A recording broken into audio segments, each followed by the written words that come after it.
Bismillahirrahmanirrahim. Assalamualaikum warahmatullahi wabarakatuh. Alhamdulillah,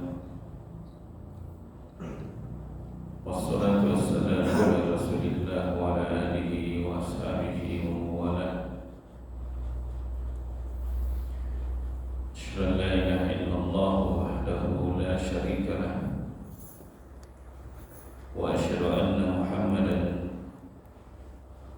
abduhu wa rasuluh. Salawatullahi wa salamuhu alaihi. Ya ayyuhalladzina amanu taqullaha haqqa tuqatih wa la tamutunna illa wa antum muslimun.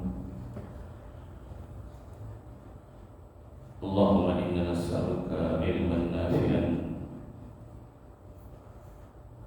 wa 'amalan mutaqabbalan wa rizqan thayyiban.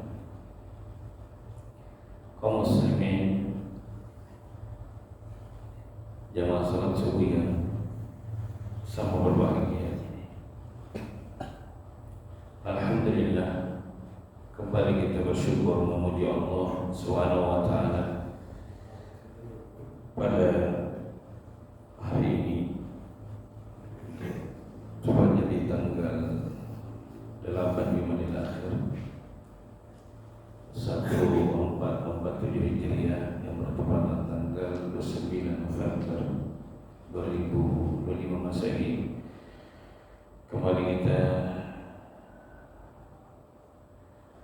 duduk bersama di salah satu rumah dari rumah Allah Subhanahu wa ta'ala guna saling memberikan nasihat, saling memberikan peringatan dalam agama kita ini. Ini adalah salah satu karakter umat Muhammad sallallahu alaihi wasallam. Ya. Ini salah satu sifat dari sifat-sifat umat Rasulullah sallallahu alaihi wa alihi wasallam. Ini tawassul bil haq wa tawassul bil marhamah. Saling nasihat menasihati dalam kebenaran dan saling nasihat menasihati dalam kasih sayang. Nah, sebagaimana Allah Subhanahu wa ta'ala menjelaskan tentang sifat umat ini dalam Al-Quran, kuntum khaira ummah, kalian adalah umat yang terbaik. Di berapa umat yang telah Allah utus, hanya Allah yang tahu. Ya, ada umatnya Nabi Musa, ada umatnya Nabi Isa, dan nabi-nabi yang lainnya. Nah, dan umat yang terakhir adalah umatnya Rasulullah sallallahu alaihi wasallam. Tapi dia terbelakang, tapi terbaik. Mungkin ada juga produknya awal munculnya tidak terlalu bagus, tapi karena terus ada modifikasi, akhirnya terbaik. Bisa jauh gitu ya. Parah juga ada seperti itu ya. Ya, untuk agama ini masya Allah ya, dari sekian banyak nabi yang diutus,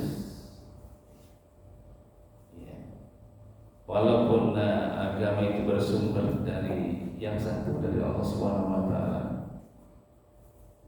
tapi dari sisi kesempurnaan hukumnya, aturannya, dan yang lainnya, inilah yang dibawa oleh Nabi kita Muhammad sallallahu alaihi wasallam yang terbaik.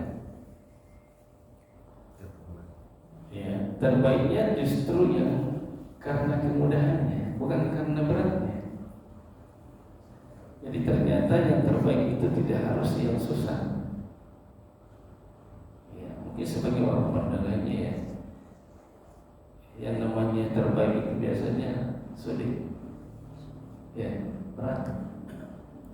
Justru dalam agama ini bersamaan dengan kebaikannya juga karena kemudahan. Baiknya itu karena mudah malah. Sebagaimana sabda Nabi sallallahu alaihi wa alihi wasallam, "Inna hadzal din yusr."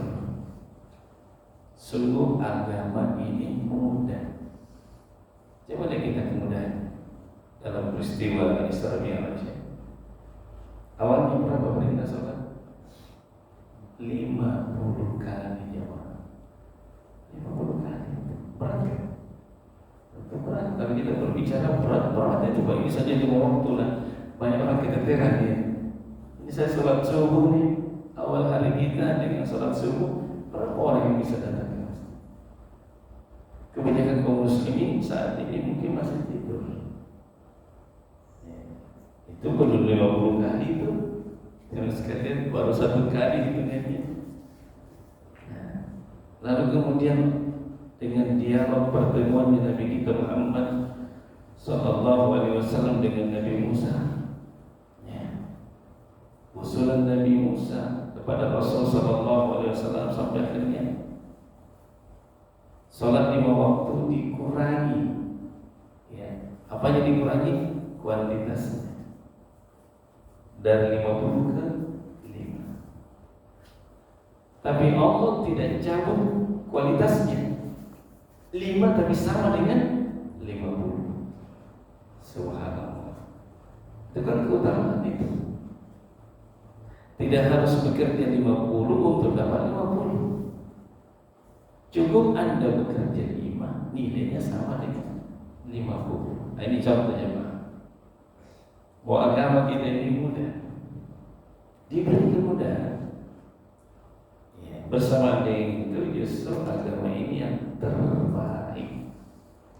Umatnya umat terbaik, nabinya nabi terbaik, ajarannya ajaran terbaik, kitabnya kitab terbaik, kiblatnya kiblat terbaik, semua yang terbaik.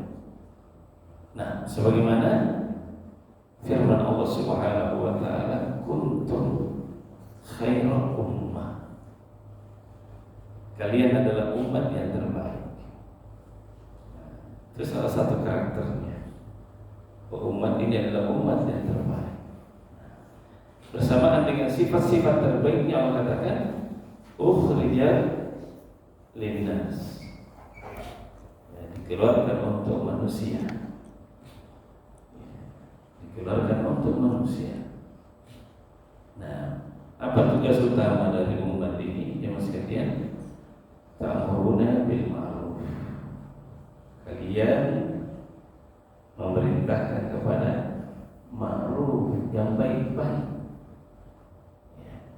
Wa tanhauna 'anil munkar, dan melarang kalian dari kemungkaran. Lalu ditutup dengan firman-Nya, wa tu'minuna billah, dan kalian beriman kepada Allah. Ya sekalian, ini berarti umat terbaik, perintah untuk beramar ma'ruf nahi munkar, dan penegasan dari Allah bahwa kalian orang beriman. Gitu. Seolah-olah ada hubungan antara iman dengan amar ma'ruf nahi munkar. Karena memang iya, orang yang ingin terjaga imannya, orang yang ingin kuat imannya, orang yang ingin naik imannya, maka salah satu amalannya adalah beramar ma'ruf nahi munkar. Meninggalkan amar ma'ruf nahi munkar justru bisa melemahkan iman.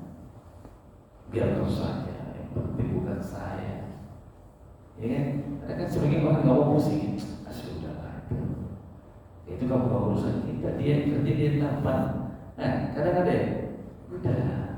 Atau sudah juga dibilang sudah gitu. Ternyata tidak. Sedikit Pak kita singgung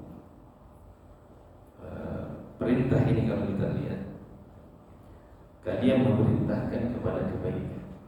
Ta'muruna itu dalam bahasa Arab Pak, itu datang dalam bentuk apa? Fi'il mudhari', kata kerja sekarang dan akan datang, bukan kata kerja lampau yang sudah lewat.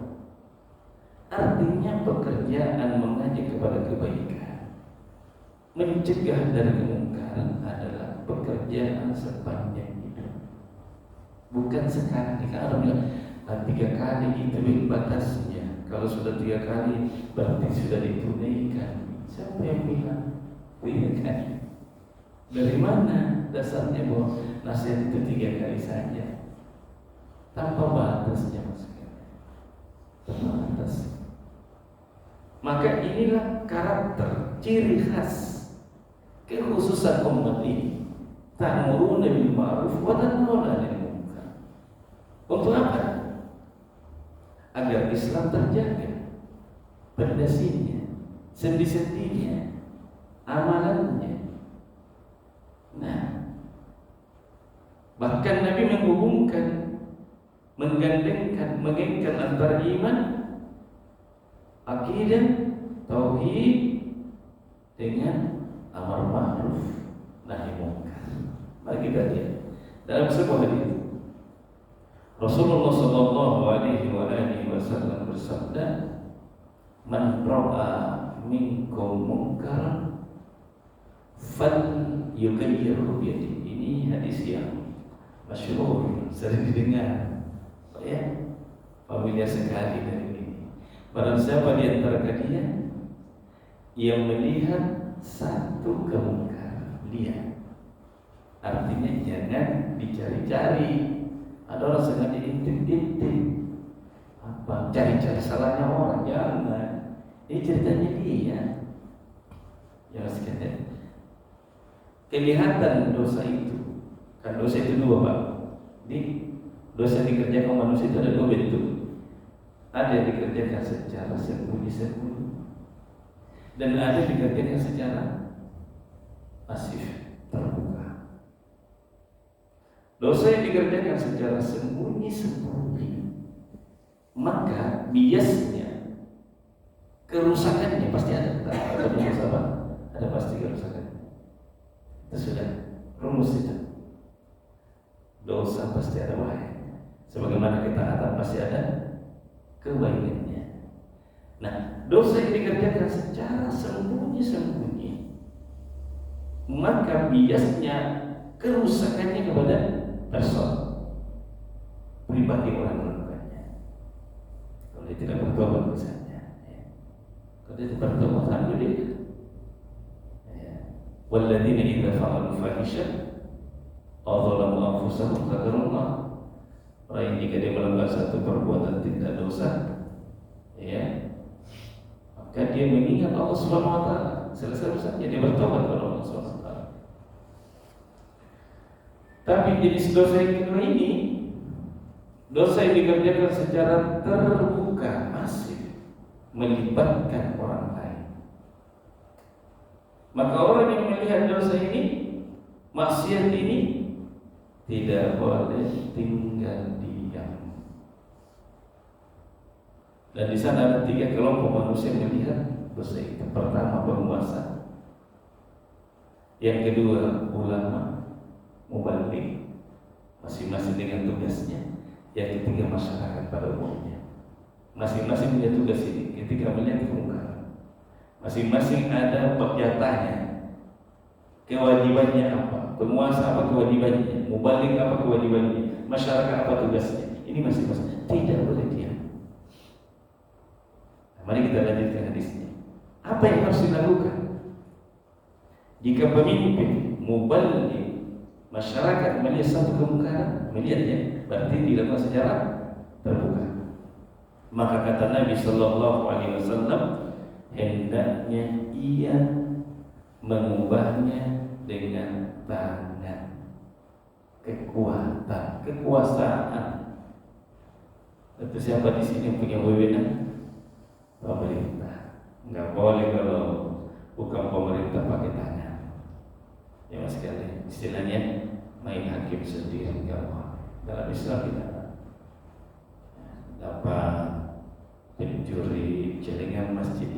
sampai mati, nggak boleh. Bukan tugas kita. Boleh nangkap, tapi tidak boleh sampai eksekusi orang. Kejadian di mana sini? Belakang di masjid dekat Gor itu beberapa tahun lalu mati. Ini zalim juga itu, kemungkaran juga itu. Mencurinya kemungkaran, membunuh pencuri lebih mungkar lagi. Jadi jangan sampai juga kita mengungkap kemungkaran dengan kemungkaran yang lebih berat. Itu keliru. Salah satu fikih di situ tidak boleh mengubah kemungkaran, justru memunculkan kemungkaran lebih berat. Tidak boleh. Ya maksudnya, fikih bom gereja salah. Tidak seperti itu caranya. Terus yang kedua, fa'ilam yastati', jika tidak mampu mengubah kemungkaran dengan kekuatan tadi, maka ubahlah dengan lisan. Harus. Tugasnya kira-kira sampai dengan lisan. Muballigh, dai, ulama, kiai, antarikuluta, dengan lainnya. Harus, nggak boleh dia, nggak boleh menyembunyikan kebenaran. Dosa kita, rusak tatanan di masyarakat. Kalau diam, siapa mau meluruskan umat kalau dibiarin? Karena sesuatu yang berjalan secara terus menerus, walau dia mungkar, kalau tidak ada yang ingkari, nanti dianggap kebenaran, nanti dianggap tradisi budaya. Jangan kok dari dulu begitu. Gitu ya. Coba ini orang-orang musyrikin kalau ditanya, jika dikatakan kepada mereka ittabi'u ma anzalallah,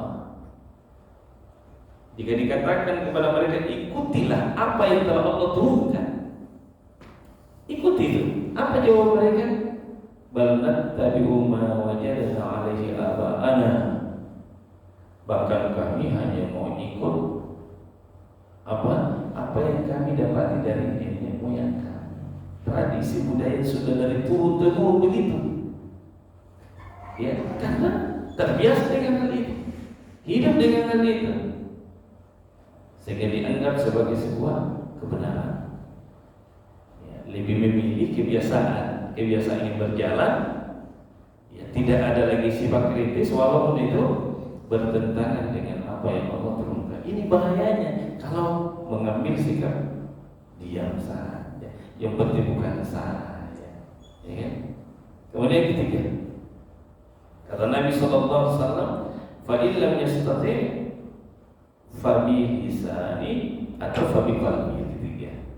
Ada tiga ya, mengubah kemungkaran apa? Dengan tangan, dengan lisan, dan dengan hati. Apa maksudnya dengan hati? Nolak, nggak setuju, benci, nggak suka, ya, tidak ikut berpartisipasi, tidak ikut mendukung, tidak bergembira hati dengannya.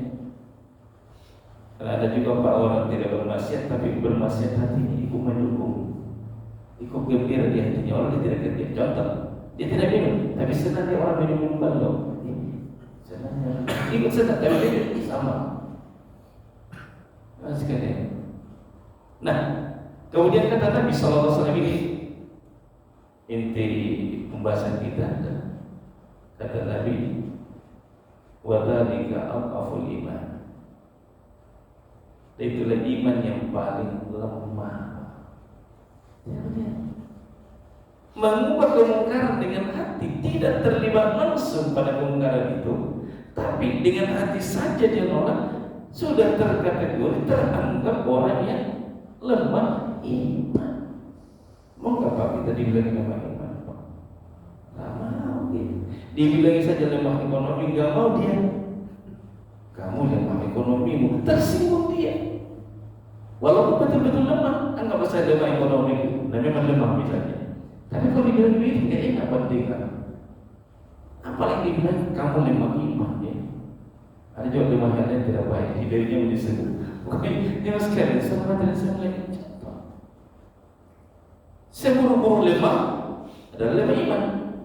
Tidak ada yang kalah. Lemah ekonomi oke, tapi tetap makan. Tapi lemah iman, Pak, ini yang paling buruk. Nah, berarti apa? Seorang muslim harus memegang prinsip ini, amar ma'ruf nahi munkar. Nah, ya sekalian, saudara tidak disampaikan. Soalnya ini bersifat mukadimah dan ada pembahasan ini tema saya dikasih Bapak Ibu sekalian.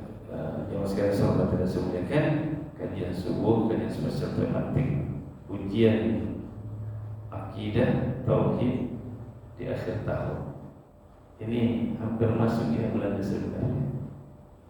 Di sana ada ujian akidah, di sana ada ujian keimanan. Ya.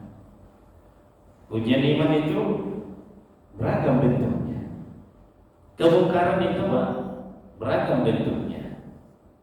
Ya. Ada bentuk kemungkaran yang mengurangi iman. Ada bentuk kemungkaran yang mengurangi iman. Dan ada bentuk kemungkaran yang menghabisi iman, melenyapkan iman, mengurangi keimanan dalam hati. Ya sekali ini yang paling bahaya. Dan itu bukan cuma di akhir tahun sebenarnya. Ya, ini cuma karena kelihatan nampak di akhir tahun itu dan betapa banyaknya kaum muslimin yang terlibat pada saat itu dalam keadaan mungkin tidak tahu, sehingga ya dikasih judul ujian akidah tauhid di akhir tahun. Ujian akidah pada sepanjang hari, setiap saat. Jemaah sekalian, sahabat tidak saya muliakan. Kalau kita punya barang yang mulia, pasti kita menjaganya, Pak. Apalagi jika ada orang yang mau mencuri dan merusaknya, kita akan mempertahankannya. Kami itu ya. Semakin bernilai barang itu, maka semakin kita jaga. Ya.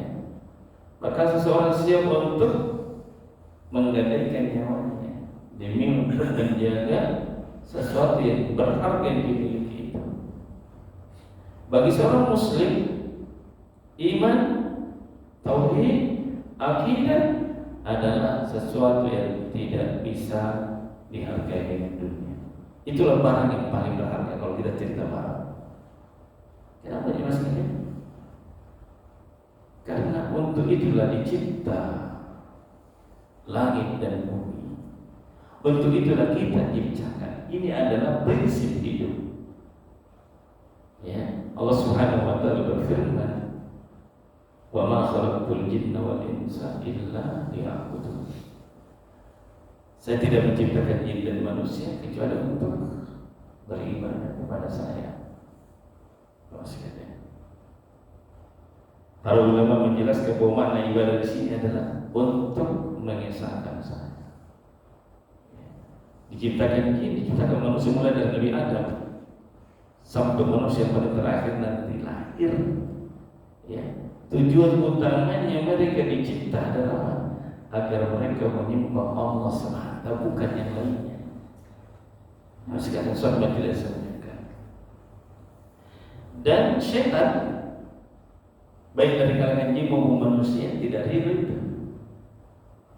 Setan sadar sekali, jin sadar sekali, iblis sangat paham. Siapa yang kembali kepada Allah membawa kalimat ini, berarti berkurang temannya di neraka. Setan itu mau cari teman, mau cari kawan. Jangan sesendirian di neraka. Kan sudah divonis Pak ya? Iblis sudah divonis pasti masuk neraka. Dia tidak ingin sendirian, dia dengki dengan siapa? Anak keturunan Nabi Adam. Kenapa? Kenapa dia dengki? Kenapa dia marah dengan kemarahan yang besar? Karena dia sadar bahwa gara-gara Adam dicipta dia dikeluarkan dari surga. Sehingga dia tidak akan pernah ridho hingga kita mengikuti jalannya mereka. Ini baik dari kalangan jin maupun dari kalangan manusia. Nasallallahu alaihi wasallam. Oleh karena itu hendaknya setiap kita mewaspadai langkah-langkah syaitan, baik dari kalangan jin maupun dari kalangan manusia. Sebut saja misalnya dari kalangan manusia yang kufur, dan mereka adalah bala tentaranya syaitan. Allah berfirman, Allah memberikan informasi, dan sebenar-benar informasi yang datang dari Allah Subhanahu wa taala. Walan tarda ankal yahudu walan nasara hatta tattabi'a millatahum. Tidak akan pernah senang. Berarti jengkel terus ya, marah terus ya. Quran bilang tidak akan pernah senang, tidak akan pernah ridho, tidak akan tinggal diam. Siapa? Yahudi dan Nasara. Hingga kalian mengikuti agama mereka. Orang yang bilang. Dan dua agama ini kita lihat sekarang misalnya, sebut saja Yahudi, semua kita tahu di mana. Ya, apalagi ibu kotanya lagi Yahudi, Tel Aviv ya. Subhanallah. Kita lihat bagaimana apa yang mereka lakukan terhadap kaum muslimin. Ya, kan seperti itu. Nampak dari dulu, dari sejak dulu, pengkhianatan pengkhianatan mereka terhadap Rasulullah Sallallahu Alaihi Wasallam dan kaum muslimin paling kasih tempat di zaman Nabi. Diberi keluasan untuk beribadah di zaman Rasul. Di kota Madinah ada satu benteng namanya benteng Khaybar. Dibuat perjanjian sedemikian rupa dengan kaum muslimin, kalian boleh tinggal di Madinah dengan aman, dengan nyaman, tenang, tapi ada akad perjanjian.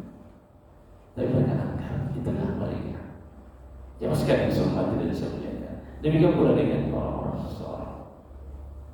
Nah, ini Allah Subhanahu wa taala mengabarkan kepada kita bagaimana langkah-langkah syaitan agar apa? Kita keluar jalur dari akidah yang lurus.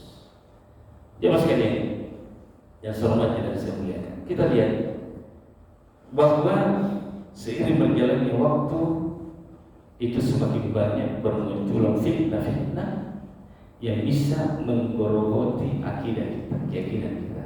Sebut saja, di antaranya adalah apa yang disebutkan dalam hadis riwayat Muslim, di mana Rasulullah Sallallahu Alaihi Wasallam bersabda, "Badiru bil a'mali fitan." Bersegeralah kalian beramal, jangan tunda beramal, ya, sebelum datangnya fitnah-fitnah. Nabi bilang, "Badiru bil a'mali fitan." Segera kalian beramal sebelum datangnya fitnah-fitnah. Laksana potongan-potongan malam. Bagaimana malam Pak? Awal malam, tengah malam, akhir malam, terus bersambung. Seolah-olah Nabi ingin menjelaskan bahwa fitnah itu akan terus berjalan dan ada di tengah-tengah manusia. Dan fitnah diibaratkan seperti malam yang gelap. Apa jadinya kalau malam Pak? Kita tidak bisa membedakan, ya, membedakan warna. Bahkan kadang kita tidak bisa lagi membedakan mana teman, mana kawan, mana musuh. Dan ini kenyataan Pak.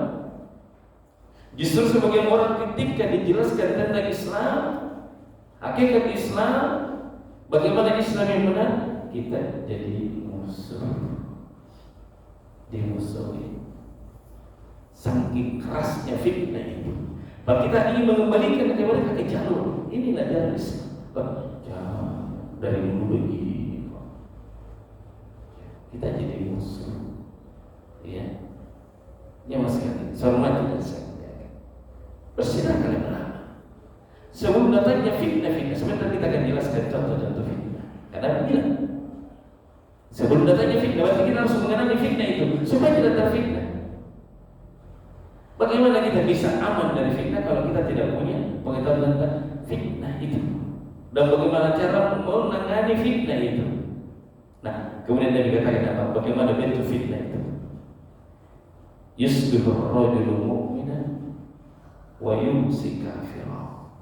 Pagi hari dia masih beriman, sorenya sudah kafir. Coba, kencangnya fitnah itu. Ada juga yang wa yumsi mu'minan wa yusbihu kafiran. Ada orang yang di sore hari dia beriman, paginya sudah kafir. Nasallallahu alaihi. Kemudian kata Nabi, penyebabnya adalah yabi'u dinahu bi'aradin minad dunya. Dia telah menjual agamanya dengan sepotong dunia. Sekalian sahabat dan semuanya. Kemudian kita bersingkat sedikit lagi. Fitnah itu, kalau kita lihat dari akar bahasanya dari kata fatana. Fitnah itu dari kata fatana yaftanu, ya fitnatan. Kata orang Arab, ya fatana zahaba, yang artinya emas itu telah dibakar. Artinya fitnah itu sesuatu yang membakar. Bisa membakar agama, ya, bisa membakar amal soleh, bisa membakar kebaikan dan lain-lainnya. Lalu kemudian para ulama membagi fitnah menjadi dua. Satu, fitnah syubhat. Yang kedua, fitnah syahwat. Dari dua ini, yang paling mengerikan adalah fitnah syubhat. Apa itu syubhat? Sesuatu yang dibuat remang-remang, seolah-olah benar padahal salah. Ini yang paling bahaya. Syubhat. Ia dipoles sedemikian rupa seolah-olah benar padahal barang salah. Ini sulit bagi kebanyakan orang. Ya, karena diperlihatkan seolah-olah cantik sekali kemasannya, tapi barang salah. Ilegal, barang ilegal. Yang sekalian, tidak ada hubungannya dengan agama, tapi seolah-olah dianggap agama, padahal bukan. Yang kedua, syahwat, memperturutkan hawa nafsu. Tahu dia ini salah, ini benar, tapi nahan diri. Ya, tahu membunuh tidak boleh, tapi dia bunuh orang, walau gara-gara sampah dia bunuh orang. Ya, perang saudara seperti yang terjadi di mana? Makassar Utara, Manambu dan sekitarnya. Kenapa terjadi? Bukan tidak tahu membunuh tidak boleh, tapi mengikuti hawa nafsu. Ini adalah kerusakan. Dan dua-duanya ini ada obatnya. Setiap fitnah ada obatnya. Tidak Allah turunkan satu penyakit, dan fitnah itu penyakit, kecuali Allah juga turunkan obatnya. Oleh karena itu, dua obat ini harus selalu ada. Dua obat ini untuk dua penyakit ini harus selalu ada. Apa obatnya? Syubhat.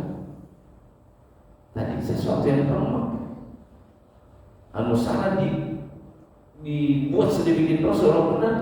Cara menyingkapnya adalah menyingkap tirai kelabu ini adalah dengan basirah, dengan ilmu, dengan Quran dan Sunnah, di atas pemahaman para sahabat Nabi. Ini yang bisa menyingkap hakikat. Wah, usaha apa ini? Barang ilegal paling banyaknya barang ilegal selama ini. Alhamdulillah ada upaya misalnya ya, menyingkap ini ilegal. Dianggap selama ini baik-baik saja, ternyata tidak sehat. Paling contoh, ternyata bukan cuma dalam bidang-bidang seperti itu, barang-barang itu dalam bidang agama pun ada. Dianggap benar, ternyata salah. Siapa bisa menyingkap hakikatnya? Para ulama, para dai yang jujur, yang tidak takut celaan orang yang suka mencela. Tapi kalau masih takut dicela orang mencela, disembunyikan, nggak mau dibilang, nanti orang tersinggung, nanti ini dan nanti itu. Ada dialog itu, dialog itu ada di YouTube dan yang lain. Dialog antara Ustaz dan Ustaz, bagaimana hukumnya ini? Sebenarnya sih itu salah, nggak boleh. Sebenarnya keliru itu. Orang yang memeranginya, dalam arti orang yang mengingkarinya dianggap berapa parah. Cuma Pak Ustaz, kalau ini kita tegur, kalau ini kita luruskan, kita jadi musuhi orang. Akhirnya dibiarkan saja berjalan kesalahan itu. Allah Ustaz, gimana bisa sembuh kalau begini? Nah, harus ada itu tadi, harus beramar ma'ruf nahi munkar tadi. Dan yang ini syubhat ini yang dianggap benar ini lebih berat. Kenapa? Karena sudah dianggap benar. Saya kira yang pertama mau disikap dulu adalah cara pandang dulu, mindsetnya orang dulu. Begitu harus salah itu, bukan benar-benar itu. Kalau tadi maaf contoh pembunuhan ini semua orang tahu, itu tidak boleh. Gampang dia sadar. Ya, makanya banyak orang bertobat ya. Dosa dulu ini kita masih nggak ada orang membunuh 100 jiwa kembali. Kenapa? Karena dia tahu bahwa ini keliru sebenarnya. Hanya mengikuti hawa nafsu sudah menyesal. Ini kembali. Oleh karena dia masuk ke sorban tidak sama. Dua jenis ini penyakit ini bersaudara. Bukan hanya dia bertakwa. Di sepanjang tahun, bahkan di setiap tempat ada. Sehingga dia masuk ke dua obat ini. Kalau tadi apa tadi obatnya Pak? Syubhat tadi obatnya ilmu untuk meningkau hakikat. Kalau tadi yang kedua apa? Mengikuti hawa nafsu, misalnya suka korupsi, suka ini. Ini obatnya sabar, menahan diri, ya. Menahan diri, kesabaran. Ini lebih kuat. Oleh karena itu disebutkan dalam Quran, ya, wa ja'alna minhum a'immatan yahduna bi amrina lamma sabaru wa kanu bi ayatina yuqinun. Dan kami jadikan di antara mereka pemimpin-pemimpin, imam-imam. Kapan? Lamma sabaru, ketika mereka bersabar, wa kanu bi ayatina yuqinun, dan mereka yakin akan ayat-ayat kami. Sabar ketika menghadapi apa tadi maksiat tadi, dan yakin dengan ayat-ayat Al-Quran untuk menyingkap hakikat syubhat tadi, sesuatu yang remang-remang yang dianggap benar tapi salah. Termasuk yang bisa kita sebutkan adalah kemungkaran-kemungkaran yang banyak terjadi di akhir tahun. Ikut lata kaum muslimin, ikut memeriahkan, bahkan mungkin sudah ada orang yang sudah mempersiapkan hartanya. Tanggal berapa ini? Tanggal 29 November ini hampir masuk Desember. Siapkan memang uang untuk beli ini, beli petasan, beli ini, ditabung di sini. Allah Ustaz. Saya kembali ke mana? Salah satu bawahan anak beli belanja ini sudah mulai mengambil pernak-pernik di pasar. Ya, pohon natal. Ini juga dari mana yang dibilang pohon natal, pohon pinus itu ya? Ya, keliru besar sudah di situ Pak. Maryam ketika melahirkan siapa? Nabi Isa, bukan di bawah pohon pinus, di bawah pohon apa? Korma apa? Bukan di musim pendingin, bukan di musim dingin, tapi di musim panas. Karena korma itu berbuah apa? Di musim dingin atau di musim panas? Musim panas. Berarti apa? Nabi Isa alaihissalam bukan lahir di bulan Desember. Ini syubhat tadi. Sudah ada pengelabuan di situ, perhubungan sejarah. Terjadi distorsi sejarah yang kemudian ikut lata diamini oleh umat manusia dari generasi ke generasi. Ini nggak mau dibiarkan, harus dijelaskan. Jangankan dari kalangan Muslim, dari kalangan mereka sendiri banyak tidak setuju itu. Kalian itu kalau Nabi Isa lahir tanggal berapa? 25 Desember. Salah itu. Contoh siapa yang tidak setuju? Kristen Advent. Oke, kita sering dengar ya. Salah satu sekte di dalam Kristen, ada Kristen Advent. Kristen Advent ini beribadahnya hari Sabtu ya. Termasuk yang masih meyakini bahwa babi itu haram misalnya, Advent. Itu enggak setuju itu. Kalau Nabi Isa lahir tanggal 25 Desember. Nah, apa hubungannya Nabi Isa dengan pohon pinus? Misalnya dia sudah mulai pernak-pernik itu ada. Siapa yang pasang? Baru jadi Muslim. Ada hubungannya dengan keyakinan besar, keyakinan ada hubungannya. Karena berarti Anda meyakini satu kebohongan. Syubhat itu bahwa Nabi Isa lahir tanggal 25. Ya kan? Padahal bukan. Kita kan umat Islam percaya Quran banyak. Pasti kan. Siapa sih yang tidak percaya Quran? Quran menggambarkan bagaimana kondisinya ibunya.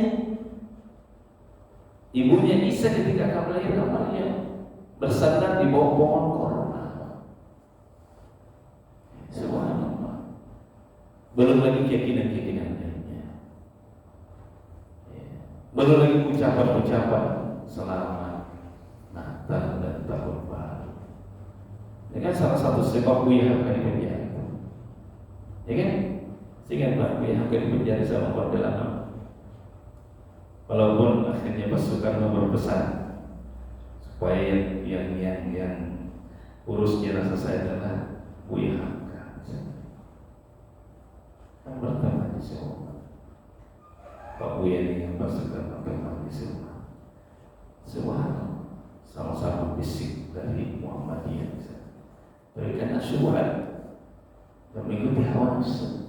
Ini yang membuat orang kadang berubah kepentingan dunia dan rusaknya pemahaman. Yang sekalian, sahabat tidak saya muliakan. Dan alhamdulillah kalau saya tidak salah sampai sekarang fatwa umum itu masih ada ya, masih berjalan bahwa mengucapkan ucapan Natal dan Tahun Baru termasuk haram hukumnya. Kemungkaran yang bisa merusak akidah. Kerusakan dalam akidah lebih berat daripada kerusakan dalam hal lainnya. Sekali, sama tidak sempurna. Ya kalau kita berbicara ini sebenarnya masih belum masuk Desember, ini termasuk bagus juga sih. Diangkatnya di pembahasan. Tapi biasanya orang bahas sepekan, 10 hari. Ini termasuk cepat. Ini pembahasan ini bagus juga sih untuk ancang-ancang supaya jangan mempersiapkan, kan gitu ya. Seperti saya katakan tadi, banyak orang yang sudah mau siapkan ini sudah akhir Februari ini perlu disiapkan. Iya, dana khusus untuk anak-anak, mau beli petasan, mau beli apa, mau beli itu. Wah, ini saya mau Pak. Dan memang sudah mulai muncul terutama di toko-toko, mulai muncul diskon-diskon. Ini seolah-olah mau disamakan dengan Lebaran. Ini juga. Seolah-olah mau hukumnya sama, dikondisikan persiapannya kaum muslimin menjelang pergantian tahun mau sama dengan mau Lebaran. Bahkan lebih mengerikan. Saya katakan tadi Pak, kemarin saya ke salah satu kotip sudah mulai ada pernapan ini Natal ini. Sudah mulai ada diskon ini, diskon itu. Ya kan? Dan mungkin merasa lagi kapan ini sudah mulai banyak diskon ini. Dikondisikan, diarahkan kita untuk apa namanya? Ikut lata bergembira pada lata tabi jamaah sebagai penutup. Ciri ibadah rahman sebenarnya ini. Ya, ini sebenarnya masih mukadimah ini Pak pendahuluan. Ya, belum kita rinci bentuk-bentuk kemungkaran lainnya, tapi setidaknya ada gambaran umum saja. Disebutkan dalam surah Al-Furqan ciri hamba-hamba Allah yang Maha Pemurah. Walladzina la yashhaduna az-zur. Dan orang-orang yang tidak menyaksikan az-zur. Walaupun secara bahasa az-zur artinya kepalsuan, kedustaan. Tapi dijelaskan oleh sejumlah ahli mufassir, ahli tafsir, di antaranya Ikrimah, murid sahabat Pak. Ya, Ikrimah sahabat ya. Termasuk Mujahid belajar daripada Ikrimah. Mereka adalah tabi'in. Mereka menjelaskan makna az-zur dalam ayat ini, yakni a'yadul musyrikin. Mereka tidak ikut bergembira menyaksikan perayaan-perayaannya orang-orang musyrik. Ya sama. Mereka jadikan hari itu 25 Desember jadikan hari raya. Pergantian tahun dianggap sebagai apa? Ciri dasar mereka. Dan Allah menjelaskan nih cirinya orang beriman, nih cirinya ibadah rahman. Tidak ikut bergembira, tidak ikut menyaksikan, tidak ikut mempelopori. Ya. Terkait dengan apa menjadi ciri khas mereka. Sampai penutup Nabi bersabda, "Man tashabbaha biqaumin fahuwa minhum." Ini juga hadis-hadis yang masyhur, familiar, sering didengar. Barang siapa mencontoh-contoh satu kaum, maka dia akan disamakan dengan kaum itu. Ya maaf. Tapi kan niat saya baik, Pak Ustaz. Tidak semua niat yang baik itu melahirkan kebaikan.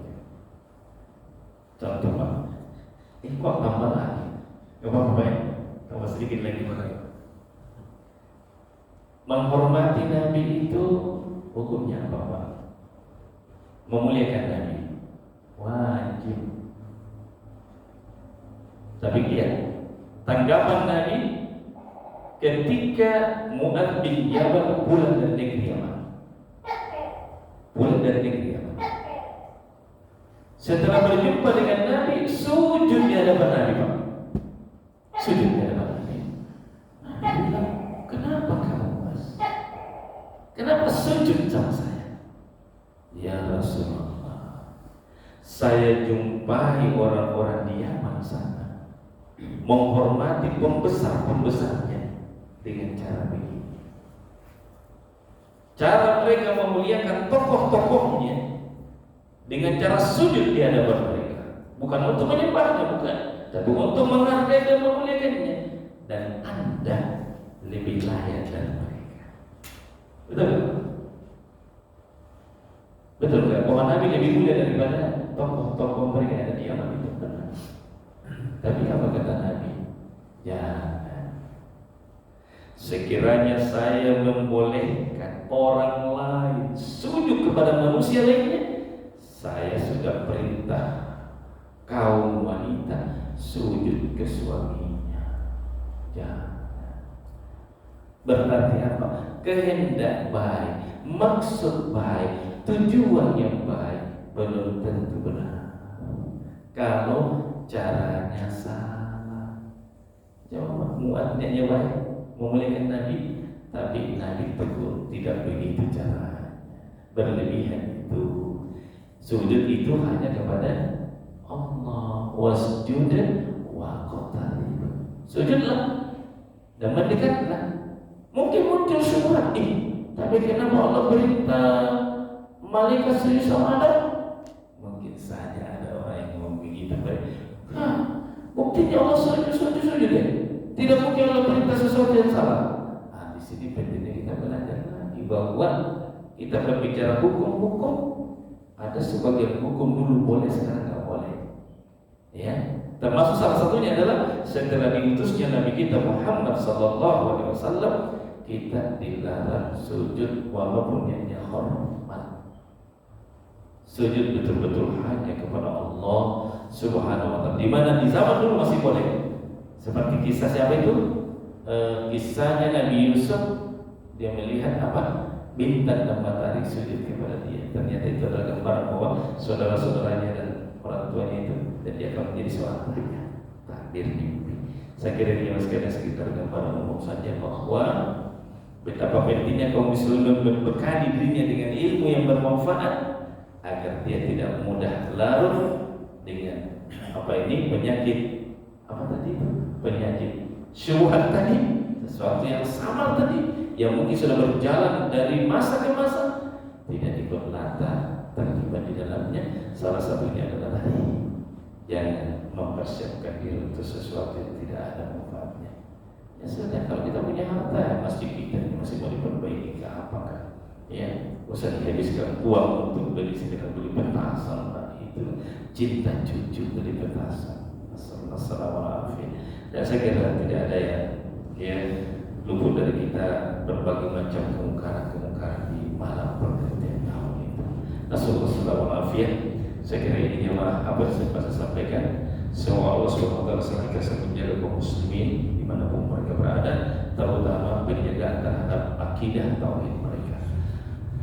Hadallahu wa iyyakum Allahu subhanahu min khasyyatika wa yahulu bainana wa bainal ma'asik wa min ta'atika ma tuballighuna bi jannatika wa min al-yaqini ma tuhawwilu bi 'alaina musibati dunya wa mat'ana bi isma'ina wa salna quwwatana ma haydana wa ja'alna waritha minna waj'al tharana ala man zalama wa ansurna 'ala man adana wa la taj'al musibatana fi dinina ولا تجعل الدنيا أكبر همنا ولا مبلغ علمنا ولا تسلط علينا من لا يرحمنا سبحانك اللهم وبحمدك نشهد أن لا إله إلا أنت نستغفرك ونتوب إليك وآخر دعوانا الحمد لله السلام عليكم ورحمة الله وبركاته.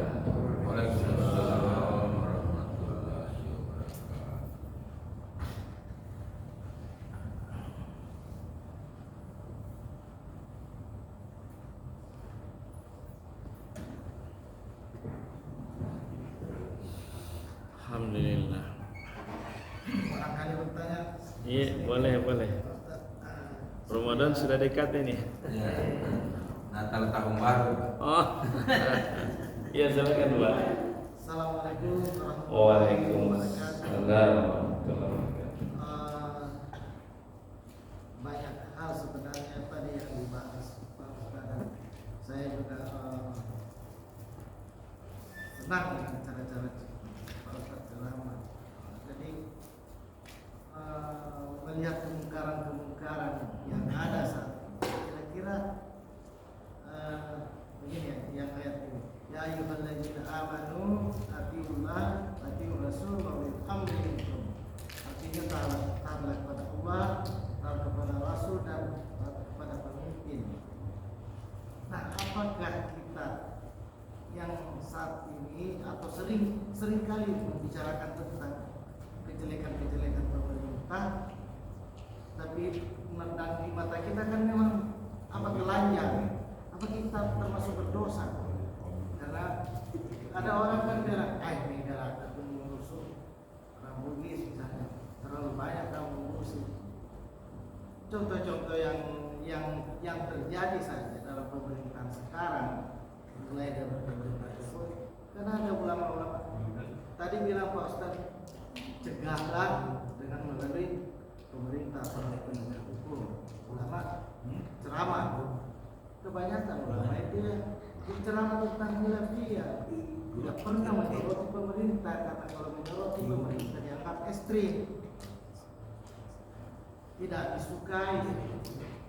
Yang banyak di YouTube itu, mohon maaf, seperti masalah apa itu kan kebanyakan sudah membahas masalah khilafiyah terus lama masalah. Kenapa tidak pernah disinggung ini masalah pemerintah? Nah, itulah yang kabur itu fitnah yang tidak dirasakan.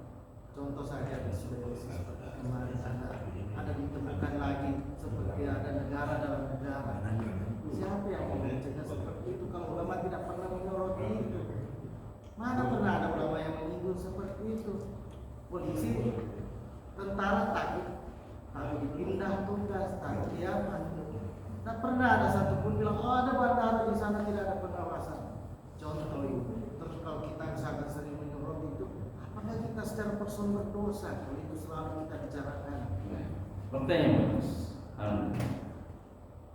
Karena itu banyak di antara kalangan-kalangan kita, masalah khilafiyah terus saja yang diterangkan sama kita.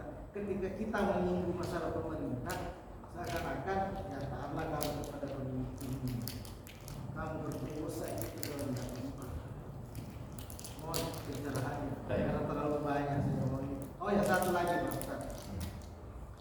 Tadi disinggung sedikit masalah Timur Tengah itu, Israel kan begitu sudah bertahun-tahun menjajah. Karena kalau berdosa kan kita kalau bilang sama Allah itu menunjukkan kebenarannya. Sudah seluruh dunia ini umat Islam berdoa agar keselamatan Israel. Tidak ada negara yang bisa didengar, Amerika pun tidak didengar lagi. Apakah kita ini macam begini seakan-akan meminta kepada Allah tapi dengan dengan cara sedikit memaksa, tunjukkanlah kuasamu sekarang. Apakah kita berdosa juga seperti itu dan kasih dua pertanyaan ya. Bagus, alhamdulillah. Baik sekalian. Jadi kalau kita berbicara problematika umat ini kan sangat kompleks ya. Kata orang dari hilir, dari muara ke hilir semuanya ada, dari rakyat sampai ke atas ya. Dan masing-masingnya yang namanya keburukan pasti membawa kepada keburukan berikutnya. Dan semua kemungkaran itu sebisa mungkin dicegah sesuai kemampuannya. Kalau tahu ulama, kalau tidak bisa seluruhnya, jangan tinggalkan semuanya. Setidaknya amar ma'ruf nahi munkar tetap harus jalan. Tadi sempat disinggung masalah khilafiyah. Nah ini juga Pak, berbicara tentang khilafiyah, itu juga banyak kabur di situ. Seolah-olah ada gambaran kalau khilafiyah jangan dibahas. Saya juga begitu. Ini kan sebagian ada sama. Sudahlah, khilafiyah itu tinggalkan aja. Nanti masing-masing orang berjalan sesuai dengan keyakinannya. Padahal khilafiyah itu ada lagi ada lagi pembagi. Ada khilafiyah yang tidak usah saling menyalahkan.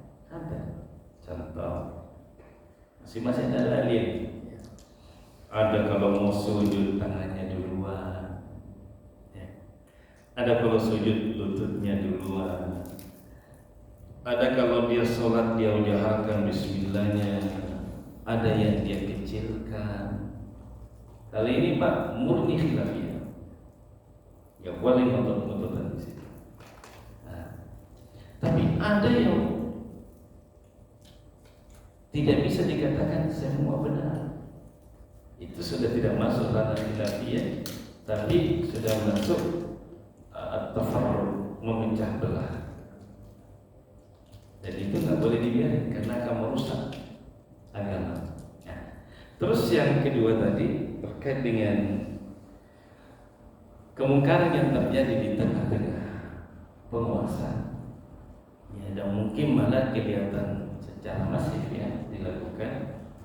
Nah, itu ulama buat perincian-perincian bahwa kemaksiatan yang dilakukan oleh penguasa pastinya tidak berlebihan.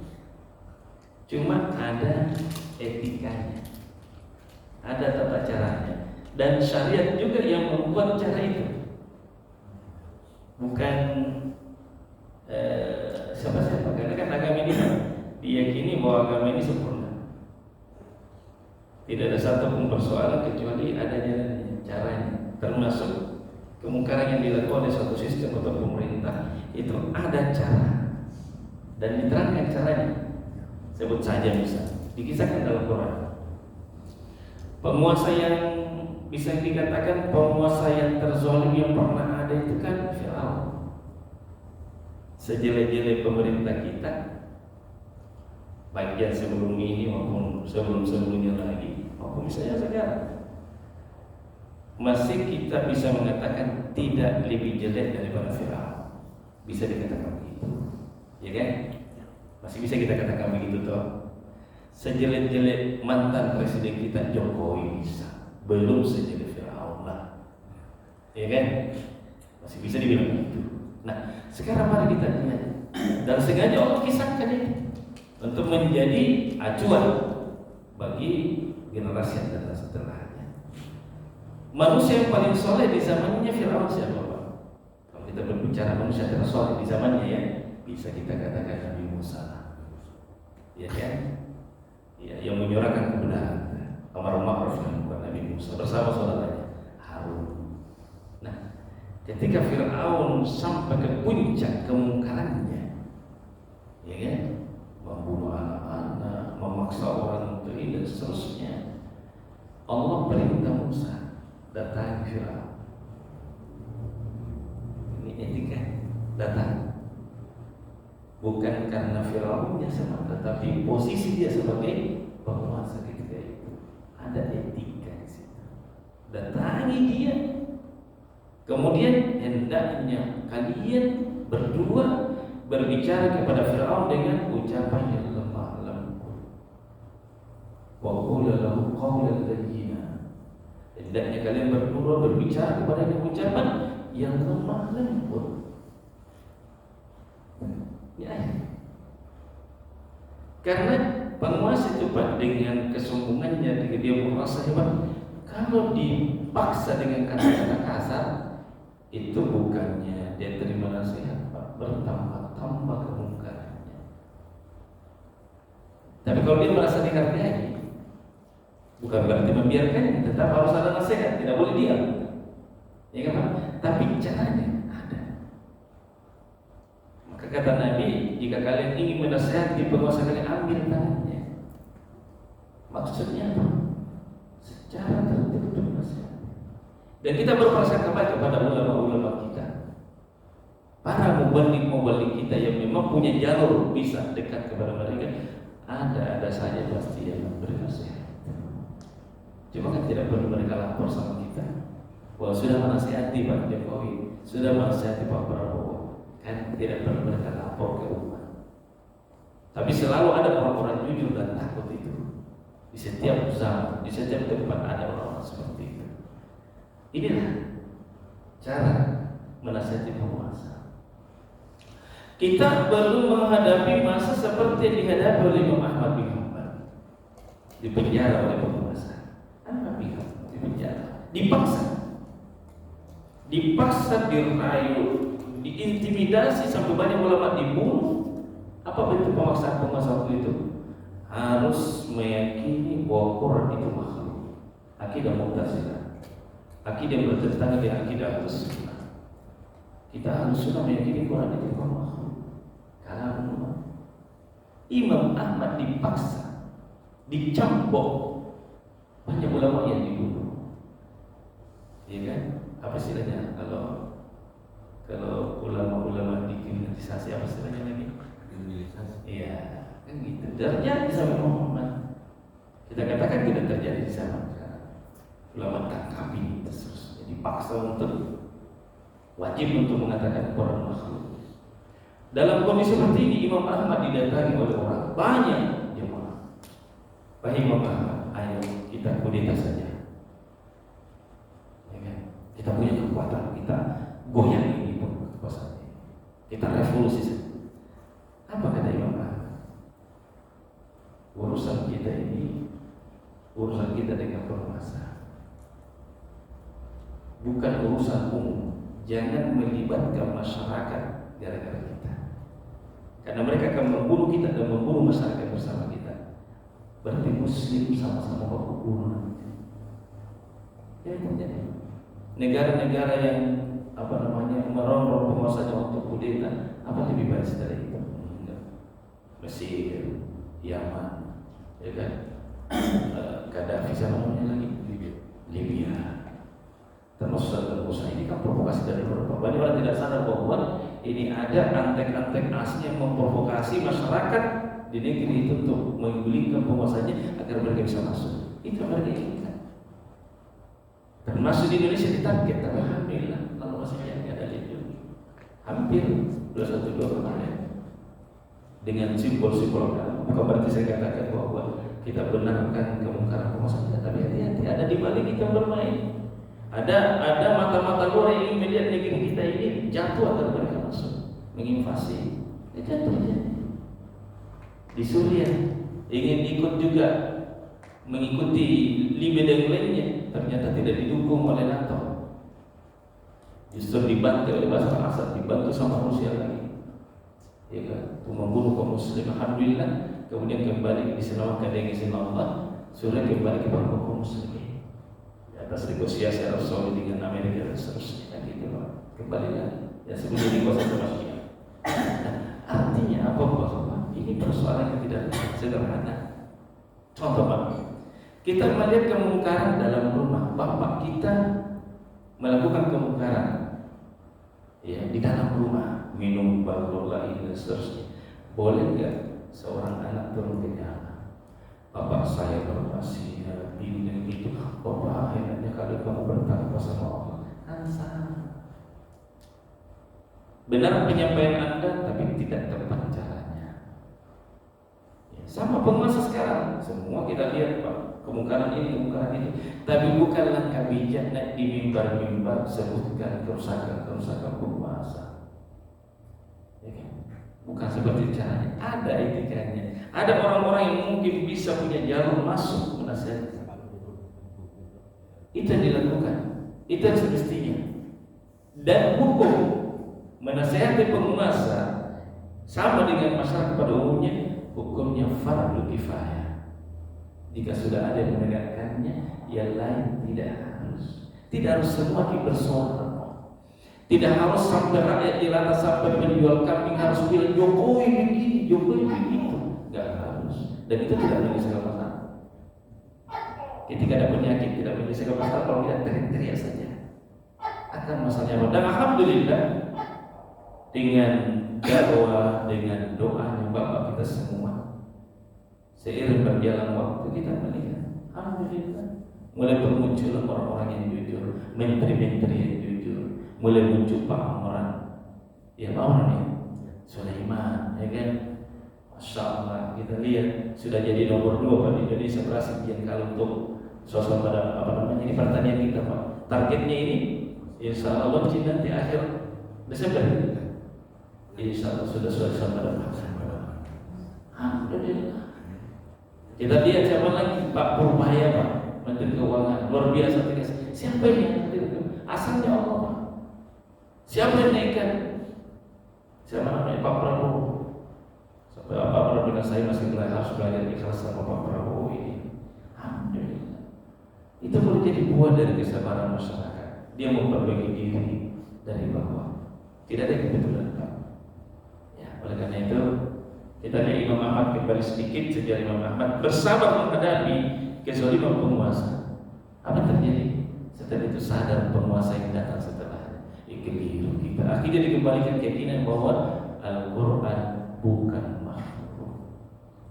Stabil dibutuhkan sabar. Sampai kapan ini Israel begini? Sampai waktu yang Allah tentukan. Matahari tidak bisa dipaksa terbenam. Dia akan terbenam pada waktunya. Dan Allah tidak bisa dipaksa. Kita hanya bisa meminta dan kita diperintah untuk bersabar. Begitu yang terjadi sama Nabi. Ketika rombongan tekanan dari masyarakat Quraisy semakin hebat, sampai-sampai Nabi berkata, kapan datangnya pertolongan Allah? Maka Allah katakan, Inna nasrallahi qarib. Sungguh pertolongan Allah itu dekat. Saya katakan tadi, matahari bisa dipaksa terbenam di tengah langit. Ada waktu. Yakin itu. Insyaallah. Mungkin itu betul. Bagus. Kamu ada masa. Saya sedikit. Iya ji, alhamdulillah. Apa? Jadi Ya. ada kaitannya tadi dengan ada disebutkan khilafiyah. Iya. Saya berpikir bahwa sebelum ini hadir ini kita ada masalah kita menyangkut masalah khilafiyah itu. Wah, saya masih ingat. Kadang-kadang mimbar itu jadikan tempat untuk perdebatan. Makulun banai. Iya. Nah, setelah ini hadir dengan toleransinya, bersatu dalam akidah, toleransi dalam dunia dan khilafiyah. Nah, kita sesuaikan dengan mazhab Imam Syafi'i dengan Imam Malik. Imam Malik ini muridnya Imam Syafi'i. Syafi'i muridnya Imam Malik.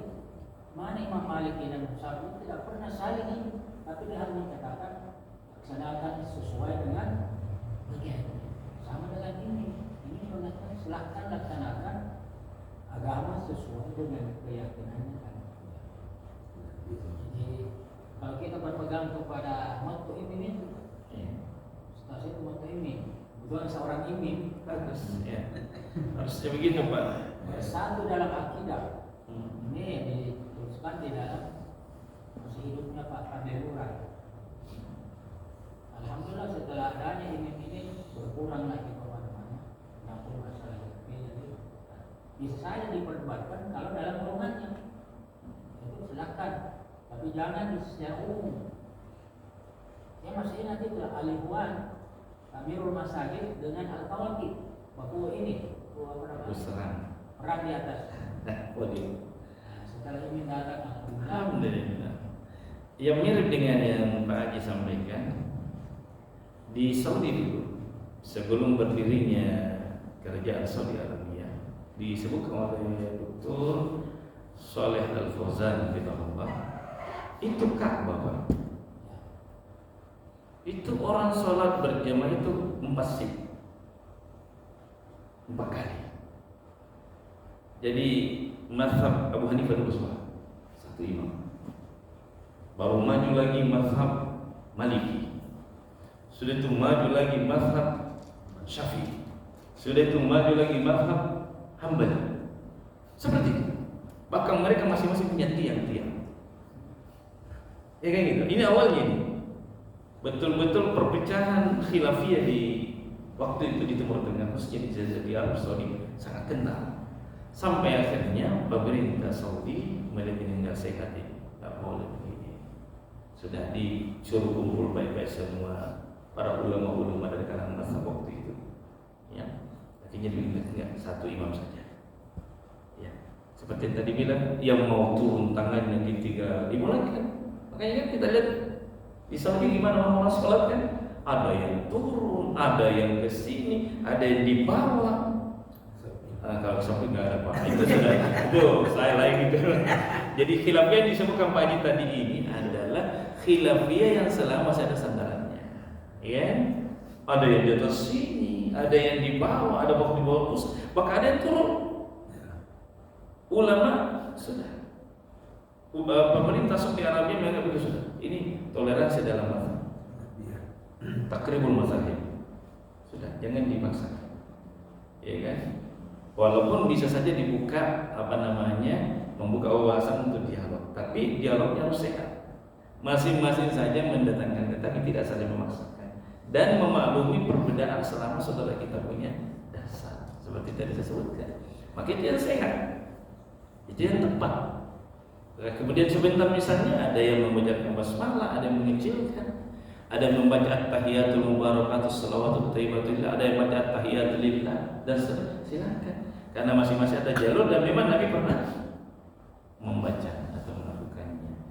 Tapi kalau sudah masuk ranah akidah yang pada dasarnya tidak ada perdebatan di situ, ini memang kita harus secara bahu membahu menjaga ini. Memang ada upaya yang sangat masif ya dari ada istilahnya usul fikir, perang pemikiran ingin merusak ya, tidak punya akidah, dan ini kita harus jaga bersama. Wallahu a'lam bishawab. Terima kasih Pak Dian ini. Hadanallahu wa iyyakum. Assalamualaikum warahmatullahi wabarakatuh. Waalaikumsalam warahmatullahi wabarakatuh. Padahal Iya. Makan kue lagi kita. Alhamdulillah. Iya, bagus.